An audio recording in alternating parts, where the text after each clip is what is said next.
India में काफी problems है।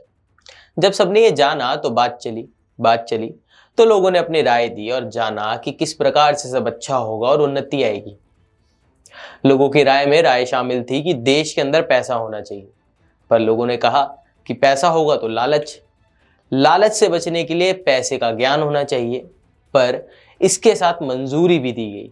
मंजूरी देते हुए कहा गया कि ज्ञान सिर्फ पैसे का ही क्यों, देश में सब चीजों का होना चाहिए। फिर साथ में ही स्कूल की छुट्टी हुई, बच्चे बाहर निकले, सबने वहां देखा, बच्चों के बैग्स को देखते हुए उनकी किताबें झलकी और किताबों से ये समझ में आया कि ज्ञान ही है जो हमारे देश के अंदर सब चीजें सुधार सकता है। हमारे देश के अंदर ज्ञान ही है जो हमारे देश को उन्नति पे ले जा सकता है। नमस्कार, मेरा नाम मयंक है और आप देख रहे हैं news one today. Arunachal Pradesh public service commission यानी कि APPSC, जो कि अरुणाचल गवर्नमेंट का एक अटूट अंग है, अंग के साथ साथ सिविल सर्विस एग्जाम्स को भी ये कंडक्ट कराता है। उसमें पेपर लीक स्कैम हुआ। जब ये बात बाहर आई तो पूरा देश हिल गया। बात बढ़ते हुए मीडिया चैनल्स तक गई और उन्होंने इसे कवर भी किया। हुआ कुछ ऐसे कि 29 अगस्त 2022 को असिस्टेंट सिविल इंजीनियरिंग एग्जाम्स का रिजल्ट आया और उसके 2 दिन के बाद अरुणाचल प्रदेश की राजधानी ईटानगर के रहने वाले और एक एस्पिरेंट ने, जिनका नाम गेमर पदांग है, वह पुलिस स्टेशन पहुंचते हैं और एक FIR दर्ज कराते हैं। FIR दर्ज कराने के बाद वह आरोप लगाते हैं कि एग्जाम्स के पेपर्स की लीक हुई है, यानी कि एग्जाम पेपर्स के अंदर लीक हुआ है। उसके बाद काफी कुछ देखने को मिलता है और अरुणाचल के अंदर पॉलिटिक्स और अरुणाचल के लोगों के बीच में 2 गुट बट जाते हैं।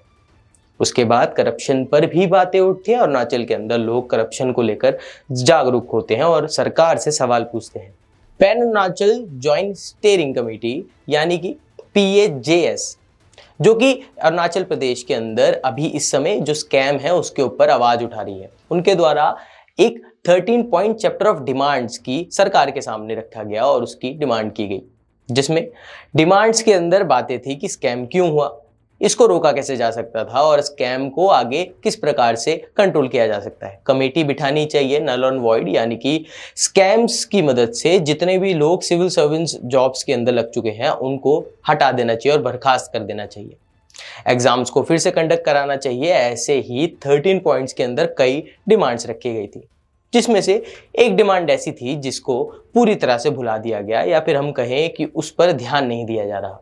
Miss मुदांग Yang PWD Despite Candidate and the Streamlining for the Person with Disabilities PWD Section Criteria, यानी कि मुदांग यांग के लिए उनके केस के ऊपर उन्हें जस्टिस मिलना चाहिए।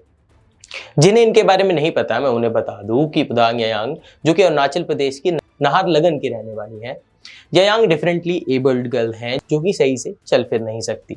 यांग के द्वारा आरोप लगाया गया कि उनके ऊपर यानी कि उनके खिलाफ Arunachal Pradesh public service commission यानी कि APPSC के द्वारा पॉलिटेक्निक्स कॉलेज के अंदर उनके साथ unfair interviews, viva interview conduct कराया गया और फिर उनको डिस्क्वालीफाई कर दिया गया। वह ये भी दावा करते हैं कि APPSC 2018 के अंदर 14 पोस्ट निकालते हैं जो कि लेक्चरर्स के लिए थी, बट उसके अंदर भी PWD यानी कि पर्सन विद डिसेबिलिटीज के अकॉर्डिंग सीट्स नहीं रिजर्व की गई थी, जो कि पूरी तरह से इनलीगल है। उन्होंने बोला कि उनके द्वारा PWD रिजर्वेशन के लिए सरकार पर भी बात की गई है और वहां पर भी उनके द्वारा आवाज उठाई गई है, पर अभी तक उनके इस आवाज के पीछे और उनकी प्रॉब्लम के पीछे अभी तक किसी ने भी सुनवाई नहीं की। उन्होंने सरकार के खिलाफ भी आवाज उठाई थी, शायद से इस प्रकार इसकी वजह से भी उनकी सरकार के द्वारा नहीं सुनी जा रही है, ऐसा उनका कहना है। उन्होंने एक इंटरव्यू में बताया कि उनके आरोप पहले से ही प्रूफ हो चुके हैं, जो कि APPSC स्कैम से यानी कि उस स्कैम के होने से पहले ही प्रूफ कर दिए गए हैं, बट जस्टिस सरकार की तरफ से ब्लेम कर दिया गया है या फिर उनकी तरफ से काम सही से नहीं किया जा रहा है। काफी लूप होल्स उनकी तरफ से देखने को मिल रहे हैं। यांग ने बताया कि गवर्नर और चीफ सेक्रेटरी के दरवाजे भी खटखटाया गया, पर उन्होंने भी उनकी कोई हेल्प नहीं की, बस ऑफिस टू ऑफिस उनकी फाइल्स को घुमाते रहे। उन्होंने अरुणाचल चीफ मिनिस्टर पेमा खांडू का भी दरवाजा खटखटाया और उनसे अर्जी यानी कि उनसे मिलने की अर्जी डाली, बट अभी तक ताकि वो उस प्रॉब्लम के ऊपर बात कर सके और उनसे प्रॉब्लम सॉल्व कराया जा सके और उनकी हेल्प से सुनवाई हो सके। पर साल बीत गया और उनकी तरफ से भी कोई रिस्पॉन्स नहीं आया। जिससे साफ हो जाता है कि सरकार पूरी तरह से ढिलाई बरत रही है और वह या तो सुन नहीं रही या फिर सुनना नहीं चाहती। हाल ही में अरुणाचल सीएम पर करप्शन के ऊपर भी आरोप लगाया गया है और उनकी सुनवाई अभी सुप्रीम कोर्ट के अंदर चल रही है। यांग ने बोला था कि उनके प्रॉब्लम पर काम नहीं हो रहा है और मीडिया के पास उनको इसी वजह से आना पड़ा। वह मीडिया की हेल्प चाहती हैं ताकि उनके प्रॉब्लम्स पर काम हो सके और वह जस्टिस पा सके, क्योंकि उनके केस को काफी लंबा समय हो चुका है और वह चिंता में है और ये साफ उनके चेहरे से देखने को मिलता है। उनके द्वारा कई आंदोलनों में भी पार्टिसिपेट किया गया है। ये मत भूलिएगा कि यांग डिफरेंटली एबल्ड है और वह व्हील चेयर का सहारा लेती हैं कहीं भी मूव करने के लिए। यांग काफी परेशान है, जैसे कि मैंने शुरुआत में बताया, वह उनकी शक्ल से देखने को मिलता है, पर उनकी लड़ाई सिस्टम और गवर्नमेंट से एक तरह को देखने को मिल रही है। सिस्टम के द्वारा उनको ऑफिस टू ऑफिस ही मजबूर किया जा रहा है, बट उनको सिस्टम और गवर्नमेंट ने ऑफिस टू ऑफिस जाने के लिए मजबूर कर दिया है। वह सिर्फ सरकारी दफ्तर से सरकारी दफ्तर जा रही है और ऐसा करते हुए उन्हें काफी तकलीफ भी हो रही है। यह यांग के फादर नहीं है और उनकी मदर सिंगर हैंडेडली उन्हें पाल रही है। यांग की मदर सब्जी बेचती हैं और अपने घर का पालन पोषण इसी प्रकार से कर पाती हैं। वह उनका ही पालन पोषण इस तरह से ही कर रही हैं और उनकी ही बदौलत वह पढ़ लिख कर एक सिविल सर्वेंट बनना चाहती थी। यांग ने बताया कि वह अपनी मदर को एक बेहतर जिंदगी देना चाहती है और अगर उन्हें वो सिविल सर्वेंट जॉब मिलती तो वह ऐसा कर भी पाती, जिसके लिए उन्होंने जी जान लगाकर पढ़ाई की थी और एग्जाम क्वालिफाई भी किया था। जी हाँ, वह एग्जाम क्वालिफाई कर चुकी हैं, पर उनको अनफेयरली डिस्क्वालीफाई करा दिया गया। क्या सरकार तक उनकी बात नहीं पहुंच रही है या फिर सरकार उनकी बात नहीं सुनना चाहती? सरकार के पास आईबी रिपोर्ट आती है, यानी कि इंटेलिजेंस ब्यूरो, जो कि उन तक पहुंचती है और वो पूरी तरह से इस केस के बारे में जान भी सकते हैं। ये केस मीडिया चैनल्स, कई बड़े मीडिया चैनल्स के अंदर रिपोर्ट भी किया गया है, यानी कि उनकी तरफ से कवर किया गया है। और क्या सेंटर इस पर ध्यान नहीं दे रही है या फिर वह नहीं देना चाहती? मुदंग यांग की डिमांड काफी सिंपल है।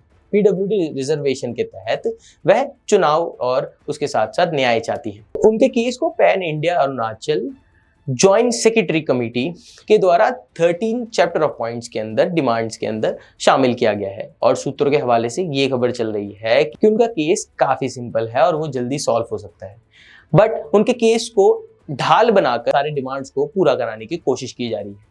बताया जाता है कि उनका डिमांड और उनका केस जो है वो काफी पुराना है और वह चर्चित में भी है। लोग उसके बारे में जानते हैं, सरकार उस पर काम भी करेगी, बट अब 13 पॉइंट्स ऑफ डिमांड्स के अंदर उस केस को रखकर उनके केस के ऊपर जल्दी से काम नहीं करवाया जा रहा है। बताया जा रहा है, यानी कि सूत्रों के हवाले से एक खबर भी चल रही है कि पूरी तरह से उनके केस के ऊपर तब काम कराया जाता है जब बाकी 13 ऑफ चैप्टर्स डिमांड्स को रखा जाता है। लोगों का मानना है इंडिविजुअली उनका केस जल्दी सॉल्व हो सकता है। हम बात कर रहे हैं किसी इंसान की लाइफ लिविंग की, ये केस कोई डिमांड नहीं है लोगों का, और यांग का मानना है कि ये उनकी लाइफ लिविंग है, जो कि सच भी है। उनकी पूरी जिंदगी इस डिसीजन पर डिपेंड है और हमारा मानना भी यही है कि उनके केस को जल्दी ही सॉल्व करा दिया जाए और इस पर काम सबसे जल्दी होना चाहिए। मुदांग यांग अभी भी सफर कर रही हैं। इस खबर में इतना ही। आप सभी देख रहे थे न्यूज़ 1 टुडे। आप सभी से मिलते हैं अगली खबरों में।